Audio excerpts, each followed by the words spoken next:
Welcome, Andrew. Thanks, Deb. Thanks for having me.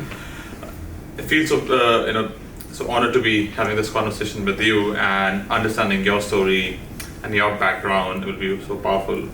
And to start with, if you can share a brief background of yours, your upbringing, your education, and your journey to not-for-profits. Yeah. So the short summary is I grew up in Brisbane. Again, very lucky in terms of part of a household, academic household. My father worked at the University of Queensland, and so I had a great. Queensland is a great place to grow up. Brisbane's a great place to grow up. Great schools, education, and tons of sport and really active life. So having kind of gone through school, my senior year, I got the opportunity through a trip Dad had actually done, where he was visiting a bunch of universities across the US. Mm-hmm. I got a call one night and he'd landed at University of Notre Dame, near Chicago, and he sort of said, in 30 years I haven't seen a university like this. If you can get in, I think you should you should come. And so incredible opportunity which I jumped at, and so went and had my undergraduate experience at Notre Dame.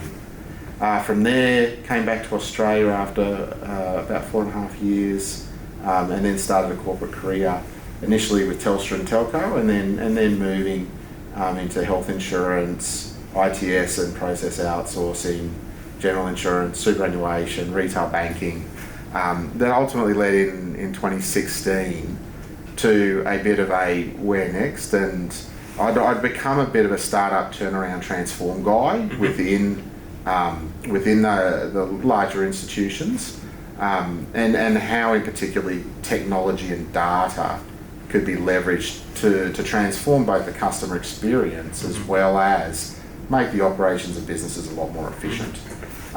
And so having done that, but a lot of new venture and new ideas, innovation sort of starting to happen. Eric Ries, I think, had recently written his piece in terms of lean startup, and so I thought, well, there's really no better way to really understand what a startup world looks like than actually going and doing a startup thing. And so I went and on the one hand I bootstrapped a startup, which ended up being one of the world's biggest bucket list platforms, which was very interesting in the concept of goal setting, and really anchored on goal setting and how through the articulation of goals you have better outcome or better probabilities of achieving your life goals and outcomes.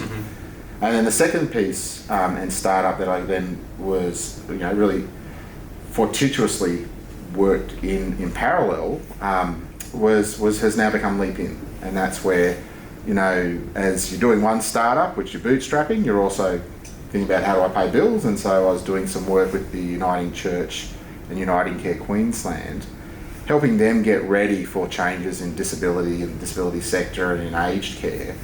And that's where I met Robin, my co-founder of Leap In. And we just got talking about the fact that disability and the NDIS was going to present some incredible it was going to be life-changing. It was going to be this, the largest social reform we introduced as a country since Medicare in 1983. Unbelievable opportunity to impact people's lives.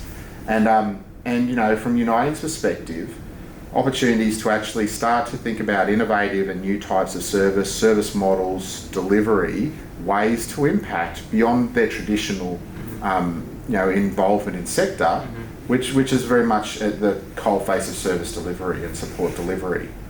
And so as we got talking, Robin has spent quite a piece of her career within different Uniting organisations across Queensland, New South Wales, Victoria.